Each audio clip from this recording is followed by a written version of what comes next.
It's chop day, and you know what that means. The kitchen helper is on duty. Whoa, what do you think of this, Mika? This is not my recipe. This is the Bird Tricks seasonal feeding system. I'm actually making the winter to spring recipe. My birds just love that one. And so usually though, right now I'd be making the fall to winter, but we're close enough to spring already, right? Step one is get everything out and washed and laid out to dry. I like to have my veggies go in to the chopper as dry as possible because that way they come out drier. I know, Mika, you want to help. Just don't get yourself caught in a plastic bag, please. I don't feel like saving you from suffocating today. Okay, let's open everything up and get it dumped out.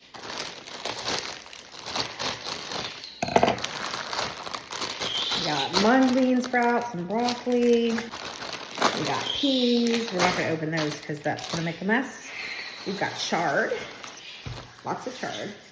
I am making a double batch because I have currently 9 birds in my permanent flock, 1 foster rescue, which is Beaker. He has not left yet. And 1 house guest, which is Lola. So all told, we have 11 birds in the house.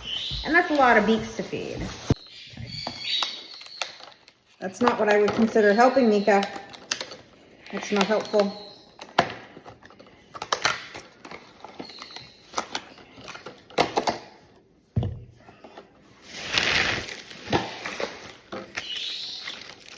That's not helpful. You ever have a helper who likes to help, but who's also extremely impatient and has ADD? That's Mika. You're not helping.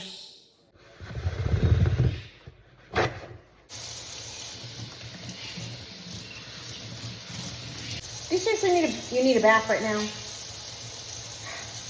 He does not care that it's chilly. Come on, Periwinkle. Come get yours. There we go. Perry's decided to be patient and let Mika bathe first. Can't all fit in the tub at the same time. Oh, here she comes. Okay, come on, Perry. Here's my hand so you can bathe in that. It's not too deep. There you go. Now that we had a bath, we can get back to washing vegetables now, Mika. Killed yummy. Right, Mika? Killed yummy. Here comes Perry again. Let's do the not leafy things real quick.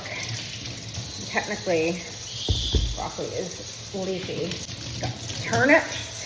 Fun fact, while parrots do have taste buds similar to ours, they have far fewer.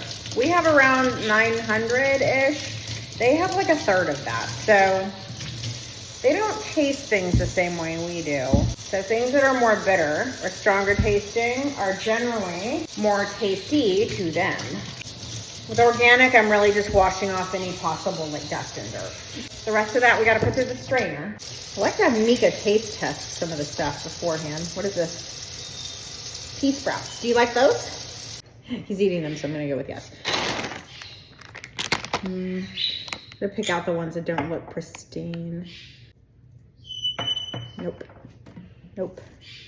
Want to try a pea? You need to try a pea. What are you going to do with it?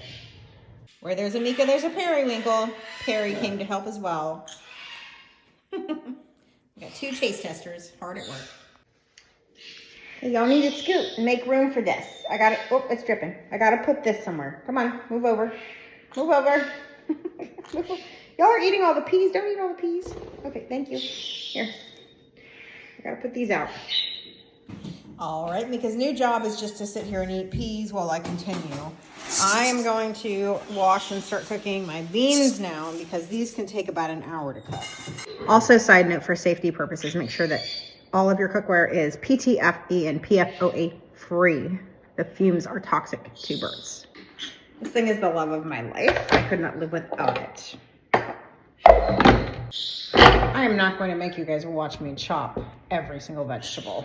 Hard to cut when you're standing on my cutting board there, Mika. Knives and birds do not mix either, by the way. Silly me, I forgot that I don't have a bowl big enough to hold a double batch, so I actually am making it in this cooler. Also, beans are boiling for about 50 minutes, and Mika is chilling. To answer the questions that I know I'm going to get, yes, I chop everything in the food processor except for the peas.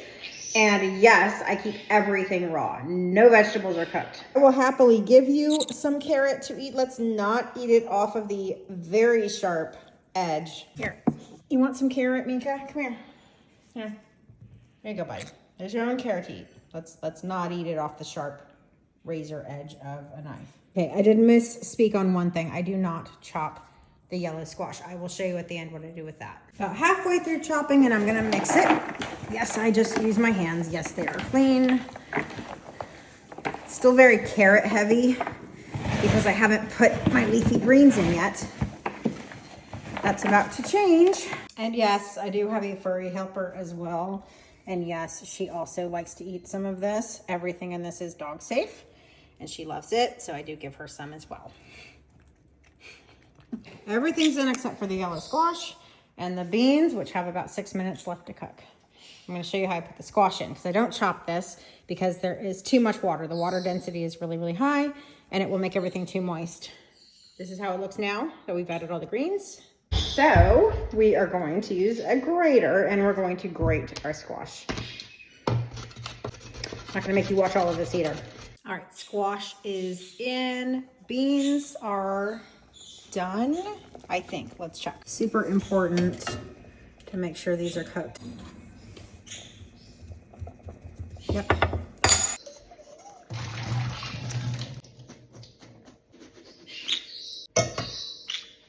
No, you can't go get them yet. They're hot. So these need to cool fully before we add them into our veggie chop. So I'm going to put them in a separate bowl and pop them into the fridge for a little while. I meant to film the very beginning, but it was just a few minutes after 3 when we started this whole process. It's now 5:03, so it took me about 2 hours.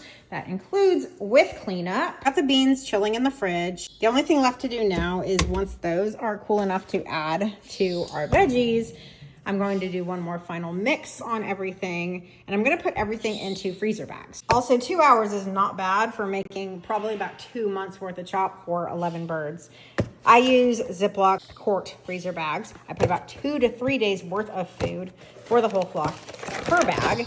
I put them in the freezer and defrost as needed. I find this method is the method that works the best. Thanks for watching.